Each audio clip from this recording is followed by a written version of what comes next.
Aristóteles nació en el 384 a.C. en Estagira, en lo que entonces era Macedonia. Fue discípulo de Platón y preceptor de Alejandro Magno. Entendió al hombre como un animal racional y político y creyó firmemente que solo lo individual, lo particular, es real.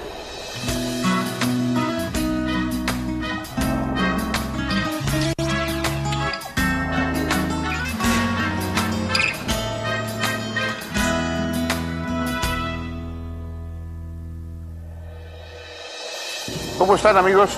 Bienvenidos. Hoy vamos a hablar de la única figura de talla semejante a la de Platón que hay en la historia de la filosofía, Aristóteles. Aristóteles fue discípulo de Platón, del mismo modo que Platón lo había sido a su vez de Sócrates, pero se alejó en parte muy sustancial de la doctrina de su maestro. En una ocasión cuentan que dijo: soy amigo de Platón, pero más amigo de la verdad. Y por eso tenía que romper, que separarse de la obra de su maestro. Alguien ha comentado que todos los hombres somos o platónicos o aristotélicos. Platón es la doctrina de las ideas, es la búsqueda de un mundo en el que los universales eternos, inmortales, etcétera, se conservan y proyectan su influjo, digamos, conceptual sobre el mundo de la materia. En cambio, Aristóteles es un realista. Aristóteles no cree en otro mundo ideal, sino que cree que los conceptos, que las llamadas ideas, están realmente en nuestro mundo. Es decir, lo que existen son individuos, cosas, objetos, y a partir de esos individuos y objetos, buscando sus semejanzas, nuestra cabeza, nuestra mente es la que busca el concepto y la que crea el concepto. El concepto no está en otro lugar ideal, sino que está en nuestra capacidad de pensar sobre la diversidad del mundo. Vemos cosas diferentes, cosas distintas y las agrupamos de acuerdo a clases en un concepto, pero ese concepto es una producción nuestra, es una proyección de nuestra capacidad intelectual. El hombre es un animal racional y político. Para Aristóteles, los dos rasgos son fundamentales. Nos distinguimos por la razón, porque somos capaces de pensar y de reflexionar sobre lo que hacemos y sobre todo de asombrarnos, que es el comienzo de la filosofía. El principio de la filosofía es el asombro ante el mundo, el preguntarnos por qué. Y luego somos animales políticos, es decir, tenemos que vivir en la polis, tenemos que vivir en comunidad con los demás. No hay seres humanos que puedan vivir solos, porque todos tenemos lenguaje, somos seres simbólicos y por lo tanto un ser que tiene un lenguaje que él no ha inventado necesita los otros seres para compartir ese mundo de símbolos con ellos.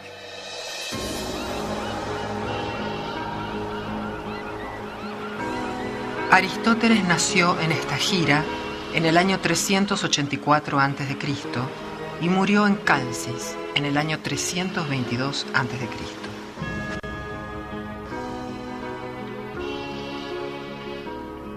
Era hijo de un médico de la corte macedonia. Durante 20 años fue discípulo de Platón en la famosa Academia de Atenas. Mientras Platón vivió, fue fiel a sus enseñanzas. Luego desarrolló su propia filosofía en abierta disidencia respecto del platonismo.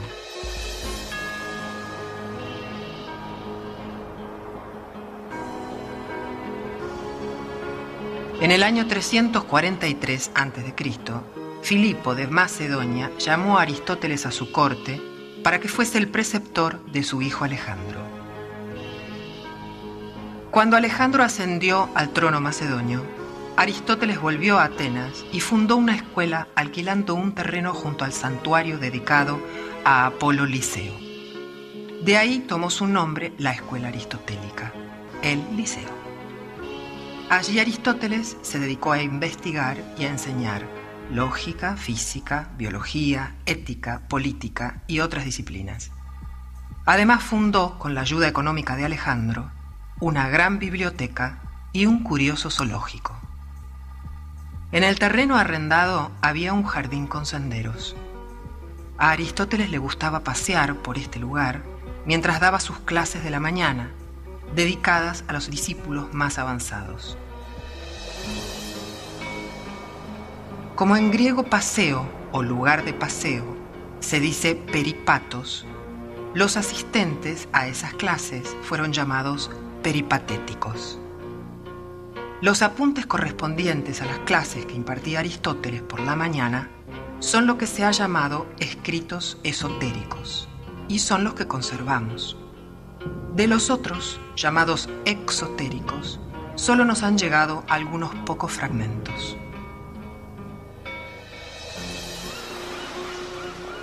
Al morir Alejandro de Macedonia, en el 323 a.C., Aristóteles abandonó Atenas, dejando el Liceo bajo la dirección de su discípulo Teofrasto, y se instaló en Calcis, donde residió hasta su muerte. Solo una parte de la obra aristotélica ha llegado hasta nosotros. Los escritos conservados ocupaban antiguamente 106 rollos de papiro, pero la producción escrita total, según el catálogo alejandrino, llenaba unos 550 rollos. Lo que conocemos de su obra atestigua su enorme capacidad de asombro y deseo de saber. Su interés se desplegó rigurosamente por los más diversos ámbitos. Pero hay que advertir que los escritos que se conservan son en su mayor parte manuscritos o apuntes de clases. Ello explica su estilo pedagógico y a menudo árido. Sabemos que también escribió diálogos, cuya fuerza y claridad fueron elogiados, pero que se han perdido. Según Cicerón, los diálogos aristotélicos hoy extraviados eran un río de oro, por su elocuencia y su lenguaje elegante y preciso. También compuso himnos y poemas, de los que solo se conservan fragmentos. Aristóteles acometió la primera sistematización o clasificación de las ciencias en la antigüedad. Dividió el pensar discursivo en 3 clases. Estarían las ciencias productivas, las ciencias prácticas y las ciencias teóricas. Las ciencias productivas apuntan a la producción de objetos bellos y útiles. Las ciencias prácticas se ocupan de la acción humana y ahí encontramos a la ética y a la política. Y las ciencias teóricas son las que se ocupan del conocimiento por el conocimiento mismo. En esas ciencias teóricas, Aristóteles ubica a la física, a la matemática y a la filosofía primera, que fue lo que luego se dio en llamar metafísica. En cuanto a la lógica, Aristóteles, que fue su gran organizador, no la considera específicamente una ciencia, sino más bien una preparación para las ciencias, un instrumento, un órgano, que servía para conocer las formas válidas y las formas inválidas de pensamiento. La filosofía aristotélica se opuso a la enseñanza platónica por entender que ésta, con su teoría de las ideas, duplicaba innecesariamente los entes, ya que explicaba los entes reales por otros ideales, y que además la noción de una participación de las cosas particulares en las ideas era poco satisfactoria. Para Aristóteles, las ideas son entidades ficticias. Solo existen los individuos.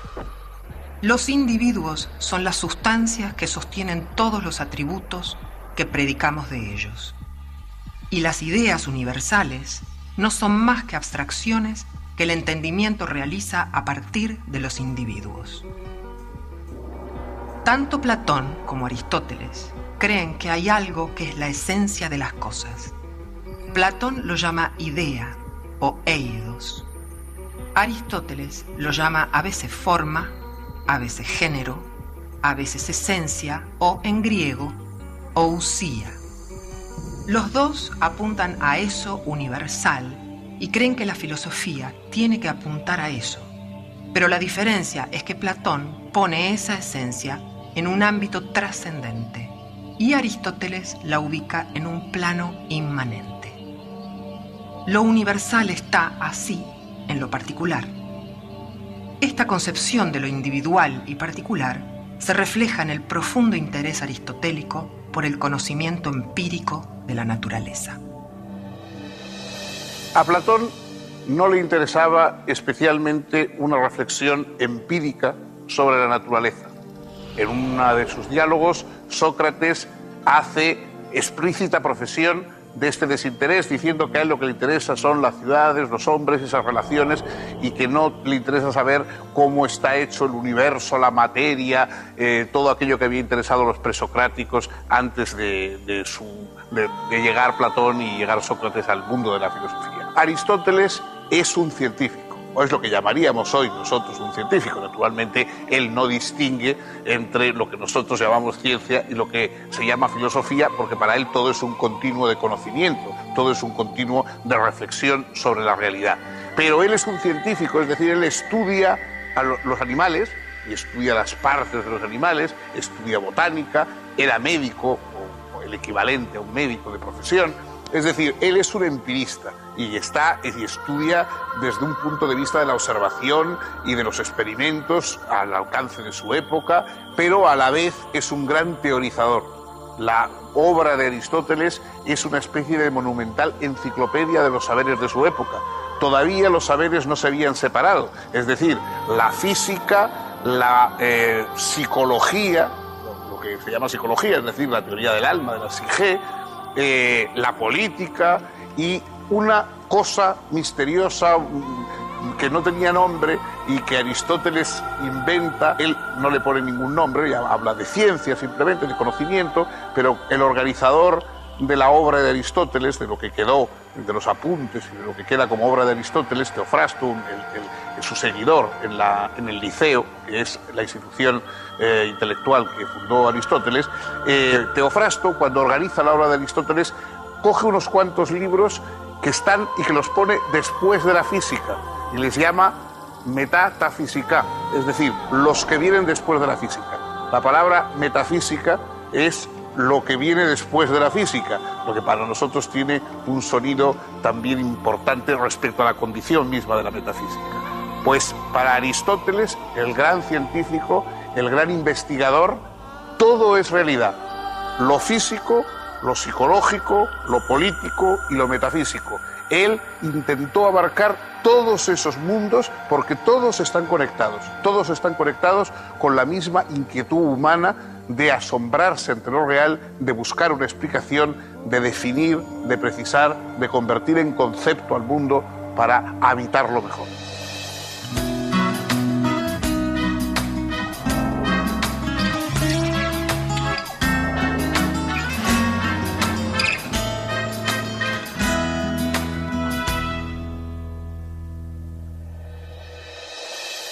Según Aristóteles, nuestros conocimientos primero parten de los sentidos, de la experiencia, y una vez que los hemos captado en nuestro conocimiento sensible, nuestra inteligencia puede realizar una tarea de abstracción, siempre desde esos datos sensibles. Puesto que el pensamiento de Aristóteles partía de la observación, su primer problema fue el del cambio. El pensamiento anterior había opuesto el cambio al ser. En cambio, Aristóteles acuñó la noción del ser en potencia, que no es un no ser y tampoco un ser pleno, lo que en la terminología aristotélica se denomina ser en acto. Esta noción le permitió explicar el cambio como un paso del ser en potencia al ser en acto. La semilla se transforma y da lugar al árbol, porque la semilla es ya el árbol, pero solo en potencia y con el tiempo. Si las circunstancias le son propicias, va actualizándose. Para explicar el cambio al que todas las cosas del mundo están sometidas, hay que pensar que en cada caso hay algo que cambia. Aristóteles llamó ousia a ese algo. La palabra griega ousia designaba el verdadero valor de una propiedad puesta como garantía en una transacción comercial. La ousia de un terreno era lo que ese terreno auténticamente valía, lo que objetivamente representaba, su realidad. La palabra fue traducida luego por los romanos como substantia, es decir, lo que está por debajo, lo que sostiene. Lo sostenido por la sustancia, explica Aristóteles en su Metafísica, son los accidentes. Una silla puede ser más vieja o más nueva, más clara o más oscura, pero seguirá siendo lo que es. Además de la metafísica, Aristóteles aporta una ciencia, digamos, una área de conocimiento nueva, que es la ética. Ética es a la vez el ethos, el carácter y también la costumbre. La palabra ética juega con ese equivalente en que en la lengua griega solamente una letra distingue a carácter y costumbre. Aristóteles se pregunta cuál es la finalidad que debe buscar el ser humano en el mundo. Todo lo que hacemos es instrumental, sirve para conseguir tal y cual fin. Pero después de todos esos fines, ¿qué hay? Más allá de los fines parciales de nuestra vida, ¿qué es lo que podemos aspirar a encontrar? Aristóteles dice la felicidad. La felicidad es lo que los seres humanos buscamos. Y la ética no es ni mucho menos, como luego ha llegado a ser a partir de visiones más penitenciales, una búsqueda del deber, de la obligación, del sacrificio, etc. No. Para Aristóteles la ética es una reflexión sobre la acción humana en busca de la libertad. Y para ello lo que dice Aristóteles es que tenemos que intentar desarrollar las virtudes, es decir, los hábitos que nos dan fuerza, que nos ayudan a vivir mejor, porque no olvidemos que la palabra virtud, la palabra latina naturalmente virtud, viene de vir, de la fuerza viril, la fuerza, la excelencia, incluso la fuerza del guerrero. De modo que la virtud es lo que nos da fuerza frente a la debilidad, que es el vicio. La virtud es lo que aumenta nuestra fuerza y por lo tanto nuestra capacidad de alcanzarnos a la felicidad. ¿Dónde situar las virtudes? Evidentemente hay que situarlas, piensa Aristóteles, en el mundo de la acción humana. En la acción humana tan malo es ir demasiado lejos como no hacer lo suficiente. Tan malo es ser tan valiente que nos convertimos en temerarios y morimos en la primera de las empresas que acometemos, como ser cobarde y pusilánime y no atreverse a hacer lo que debe ser hecho. Por lo tanto, Aristóteles cree que las virtudes están en una especie de justo término medio entre el exceso y el defecto en un campo o un área determinada de acción. ¿Cómo podemos aprender cuál es ese término medio? Para Aristóteles no se basa exclusivamente en una definición de tipo teórico. Tenemos que verlo en la práctica, puesto que la ética tiene que relacionarse con la práctica, tenemos que buscar el modelo de nuestras acciones en la práctica. Hay que fijarse en los spudaioi, en los excelentes, en los magníficos. Es decir, cuando yo me pregunto qué es verdaderamente el coraje, debo pensar, ¿a quién quisiera yo tener a mi lado si estuviera en un momento de peligro? Esa persona en la que pienso es la que me puede indicar qué es el coraje, porque esa persona será un valiente. Si yo pienso qué es la generosidad, pues digo, ¿a quién recurriría yo si estuviera en un apuro, si necesitara a alguien que me apoyase, que me acompañara, que me prestara dinero o lo que fuese? Esa persona en la que pienso es el generoso. Él es el que puede enseñarme en qué consiste la generosidad. Es decir, la reflexión sobre la acción y la virtud no es meramente teórica, sino que busca modelos en la vida práctica. No se trata de ver en qué consiste la virtud, al estilo socrático platónico, de preguntar qué es la virtud en sí, sino más bien encontrar la manera de hacernos virtuosos. Y para ello, además del buen ejemplo, es muy importante el hábito, la práctica, porque la formación del carácter, el ethos, se realiza a partir del hábito. La ética aristotélica es una ciencia de la prudencia y de la convivencia que muestra el carácter eminentemente práctico del filósofo. Para Aristóteles, la política es el prototipo de toda capacidad humana, ya que su objetivo es la vida feliz y digna de los ciudadanos. La finalidad del Estado es la promoción de la virtud y la felicidad de los ciudadanos. En este sentido, la política es la continuación y culminación de la ética. La política es la ciencia del bien más deseable y de los medios para obtenerlo. ese bien más deseable es la vida noble y feliz. Los sofistas predicaban que los principios de la vida social son meramente convencionales y contrarios a la naturaleza. Aristóteles sostuvo, en cambio, que el hombre es, por su propia naturaleza, un animal político, destinado a vivir con otros hombres en el ámbito de la polis. Los sofistas afirmaban también que el Estado surge artificialmente de un contrato que restringe la libertad de cada uno en defensa de sus intereses mutuos. Él mostró que nadie es libre ni plenamente humano fuera de la comunidad política, y que ella no se organiza solo en torno de necesidades comunes, sino también por objetivos compartidos entre sus integrantes. Todos estos temas fueron redactados en forma provisional y fragmentaria por Aristóteles en 8 capítulos, que fueron revisados y ajustados una y otra vez por el filósofo, hasta que finalmente los agrupó en un tratado conocido con el nombre de Política. Este carácter práctico también se refleja en su física, que explica el movimiento mediante su teoría de las 4 causas y sus nociones de acto y potencia. Según Aristóteles, la realidad es un organismo profundamente dinámico.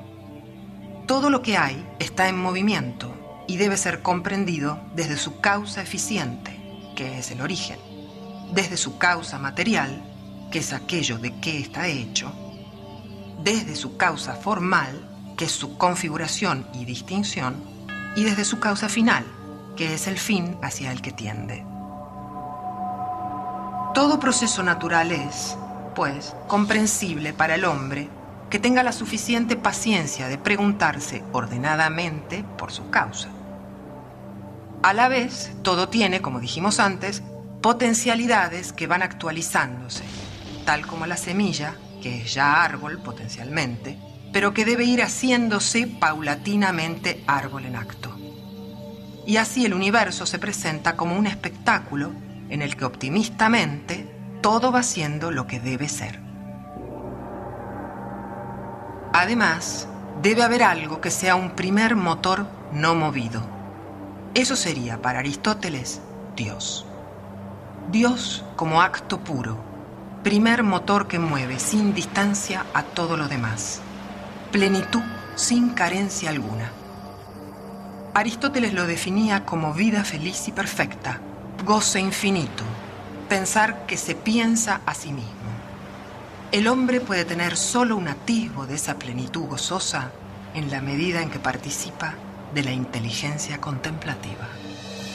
Como ocurre en el caso de Platón, es imposible exagerar la influencia que Aristóteles ha tenido en los siglos posteriores. Literalmente podemos decir que intelectualmente vivimos de él, porque además aportó una serie de instrumentos mentales que seguimos utilizando. Cuando hablamos de sustancia, cuando hablamos de accidente, de potencia, de acto, cuando hablamos del mecanismo lógico, que repasamos los silogismos, las conclusiones que se sacan de unas premisas, etc., todo eso nos lo ha brindado Aristóteles. Una extraordinaria caja de herramientas mentales que seguimos utilizando, que primero se dieron en su discurso en griego, después se tradujeron al latín, después a cada una de nuestras lenguas, y hoy ya manejamos esos términos como si fueran algo dado, como si fueran términos comunes, cuando todos ellos aparecen en la obra de Aristóteles, porque además Aristóteles tenía el genio de la definición. Era capaz de brindar definiciones precisas y montar y desmontar, digamos, las piezas del gran rompecabezas mental, pasando del análisis, es decir, de la separación de las piezas, a la síntesis, la reconstrucción de los diversos elementos de un razonamiento, de un planteamiento discursivo, etc. Por supuesto, todavía todo eso sigue vigente. Inevitablemente han cambiado muchas cosas. No, la lógica ya no es meramente la lógica aristotélica como lo fue durante siglos y siglos, sino que hoy ya tenemos otro tipo de lógicas más formales, basadas en principios diferentes, pero la base lógica y todavía lo que entendemos normalmente por razonamiento lógico, la mayoría de los profanos, es y deriva de lo que planteó Aristóteles.